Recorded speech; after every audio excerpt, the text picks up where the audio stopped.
ஜாதக குறைபாடு இருக்கும். ஜாதக குறைபாடு. குறைபாடு இருக்கும்.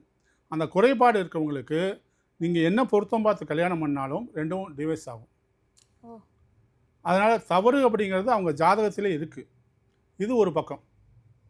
இது ஒரு பக்கம். ஒரு பக்கம். ஆனால் இந்த தவறான 2 பேர் கல்யாணம் பண்ணிடுறாங்க. தவறான 2 பேர் நல்ல வாஸ்து சாஸ்திரத்தில் இருந்தால் பிரியாது. ஓ. நல்ல வாஸ்துல இருந்தா வாஸ்து சாஸ்திரப்படி அவங்களுக்கு ஒரு 50% தான் ஜாதகத்தில் வலு இருக்குது. 50% தான் அந்த பொண்ணுக்கும் வலு இருக்குது, பையனுக்கும் வலு இருக்குது கூடி வாழ்கிறதுக்கு. மீதி சண்டை போட்டுக்கிறாங்க, கோர்ட்டுக்கு போகிறாங்க, அடிச்சுக்கிறாங்க, ஸ்டேஷனுக்கு போகிறாங்க, இப்படியே பொழப்பு ஓடுது. சில பேர் 5 நாளைக்கு இங்கே பிரிஞ்சிருப்பாங்க, அங்கே பிரிஞ்சிருப்பாங்க, 6 மாதத்துக்கு அங்கே இருப்பாங்க, இங்கே இருப்பாங்க. ஒரு 2 நாளைக்கு பார்த்தீங்கன்னா அப்பா வீட்டில் இருப்பாங்க, 4 நாளைக்கு அப்பா வீட்டில் இருப்பாங்க, சண்டைக்கு போட்டுட்டு வந்துடுவாங்க. இப்படி என்னமோ ஏதானு ஒரு குடும்பத்தில் பேசாத கூட இருப்பாங்க.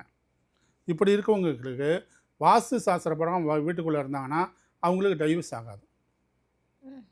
இந்த வாஸ்து என்ன பண்ணும் அப்படின்னு கேட்டிங்கன்னா ஒரு குடும்பத்தை பிரிச்சும் விட்டுரும். ஒரு குடும்பத்தை தவறான வாஸ்து சாஸ்திரத்தில் இருக்குள்ள பிரிச்சும் விட்டுரும்.